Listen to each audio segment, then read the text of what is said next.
Hello mga mare at pare, hindi na nga pala ako nakapag-video ng mga unang ganap kagabi dahil pinabenta nga muna to sa akin ni paring Jesus. Binigyan nga pala ako ni paring Jesus ng vape. Tinesting ko na nga dyan kaso hindi ako marunong kaya konti lang lumalabas na usok.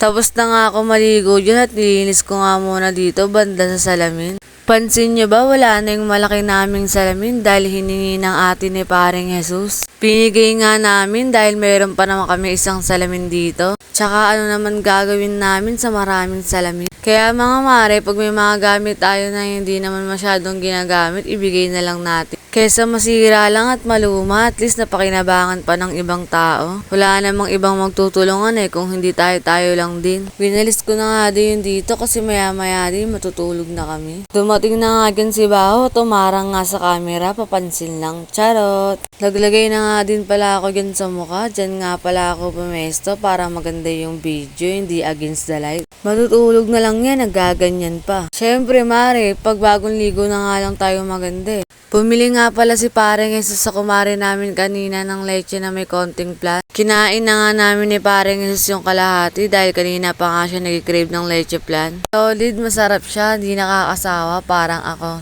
Kumain na muna kami, mga 11 na siguro yan ng gabi. Dahil inantay ko pa si paring Jesus nag-deliver ng vape. Masipag kaya mag-deliver yan, partida naglalakad lang yan, huwag nyo lang bibisitin. Kasi tatama rin na yan. Anong magagawa? Laging natutulala.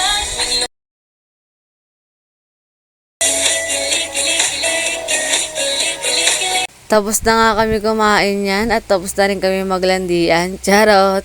May natira pa palang cake sa dinala ni Jesus kanina kaya kinain ko na lang din. Nakahiga na nga kami yan at nauna natulog si paring Jesus dahil papasok pa siya bukas. A few moments later.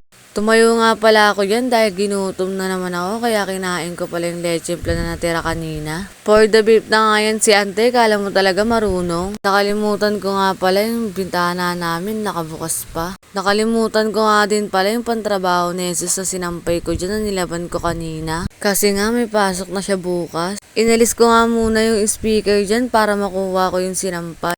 Yun lang, di ko naman pala abot.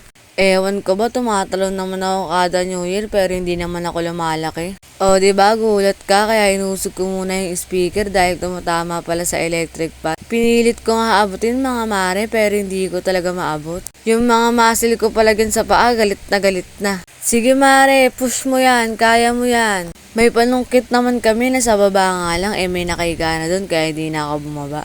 Napagod na nga ang mare nyo kaya kumuha nga muna ako dito ng hanger. Pag ito hindi ko pa naabot, ewan ko na lang. At ayun na nga, nasungkit ko na din sa wakas. Ang hirap talaga pag hindi ka tumatangkad. Tinampay ko na nga din muna dito dahil medyo basa-basa pa siya para mahanginan ng electric fan. Sinarado ko na nga din yung bintana namin at kami matutulog na at baka mamaya sumilip pa dito yung mga alaga kong mabait. Nakahiga na nga ako dyan at natutulog na si paring Jesus. Siyempre, pagtitripan muna natin.